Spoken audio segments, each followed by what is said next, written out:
मित्रों नमस्कार। Parameter of law के इस चैनल में मैं आपका मित्र रिटायर्ड जज अशोक शर्मा आपका हार्टली वेलकम करता हूं।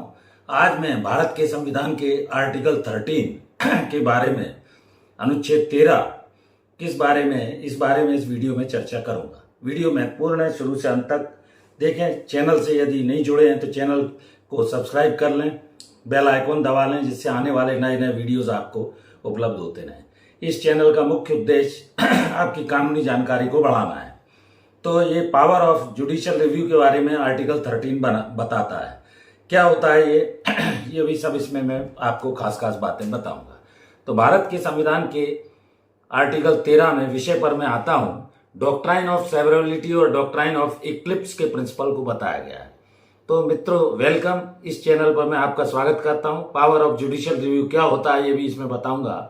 इसमें यह है कि जो प्री कॉन्स्टिट्यूशनल लॉ है, जो संविधान के आने के पहले के कानून लागू थे, या पोस्ट कॉन्स्टिट्यूशनल लॉ, ये फंडामेंटल राइट का हनन ना करें, उनसे इनकंसिस्टेंट ना हो। पहली चीज, स्टेट के 3 ऑर्गन जैसा आप जानते हैं। सबसे पहला ऑर्गन है लेजिस्लेचर, जो कानून बनाता है, चाहे वो भारत की संसद हो या विधानसभाएं हो राज्य की।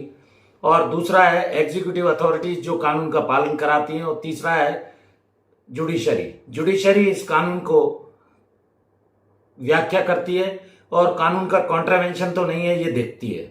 तो ये तीनों अपने अपने सीमा के अंदर रहती हैं, एक दूसरे पर वाच रखती हैं। डॉक्ट्राइन ऑफ चेक बैलेंस के सिद्धांत पे ये चलती हैं।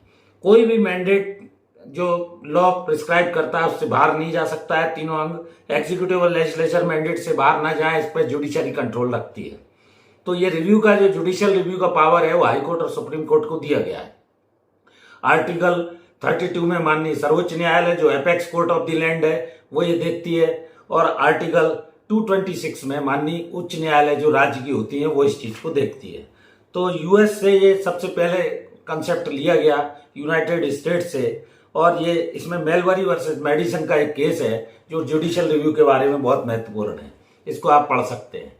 आर्टिकल 13 एक ये कहता है कि जो भी प्री एग्जिस्टिंग लॉ है, संविधान आने के पहले के, वो संविधान बनने के पहले के जो भी कानून है, वो देश में जो भी लागू थे, वो इनकंसिस्टेंट अगर फंडामेंटल राइट से हैं, तो स्टेट ऐसा कोई भी कानून भी नहीं बनाएगी जो इनकंसिस्टेंट हो। किससे? कॉन्स्टिट्यूशन से। कॉन्स्टिट्यूशन हमारा सुप्रीम है। कोई भी लॉ जो भारत के संविधान की मूल आत्मा के विरुद्ध नहीं होना चाहिए। और ये स्टेट कोई ऐसा कानून नहीं बनाएगी अगर ऑलरेडी लागू है, तो क्या स्थिति होगी। लॉ की जो वाइड डेफिनेशन दी गई है, लॉ में ऑर्डिनेंस दिया गया है, ऑर्डर दिया गया है, बाई लॉज दिए गए हैं, रूल दिए गए हैं, रेगुलेशन दिए गए हैं, नोटिफिकेशन दिए गए हैं। इसके अलावा कस्टम और यूजेस, जो किसी जगह पर पुरानी परंपराएं लागू हैं, उनको प्रिविलेज दिया गया है। एडमिनिस्ट्रेटिव ऑर्डर से वहां लागू नहीं होगा, केवल गाइडलाइन, अगर वो पर्सनल लॉ है तो उन पर भी ये लागू नहीं होगा।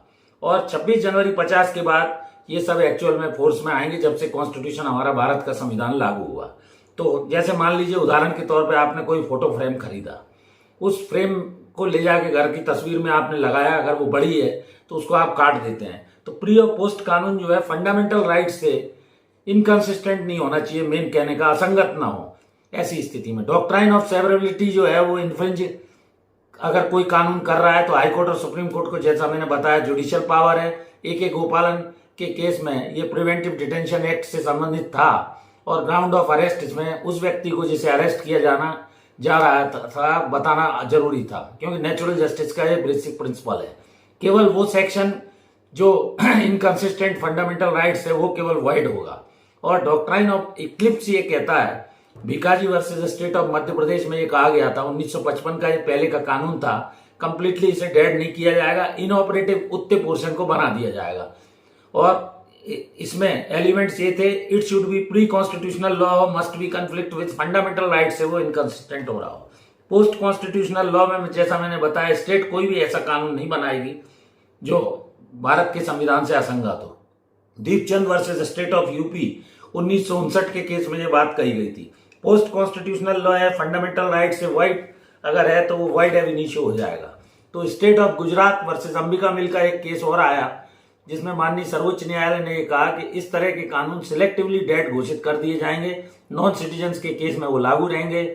और ऐसी स्थिति में आर्टिकल 13 का मुख्य उद्देश्य यही है कि जो भारत के संविधान आने के पहले से प्री कॉन्स्टिट्यूशनल लॉ थे या पोस्ट कॉन्स्टिट्यूशनल जो भी लॉ बनाए जाएंगे वो भारत के संविधान के फंडामेंटल राइट्स वगैरह से इनकंसिस्टेंट या असंगत नहीं होना चाहिए। ये इसकी मूल भावना आर्टिकल 13 की है।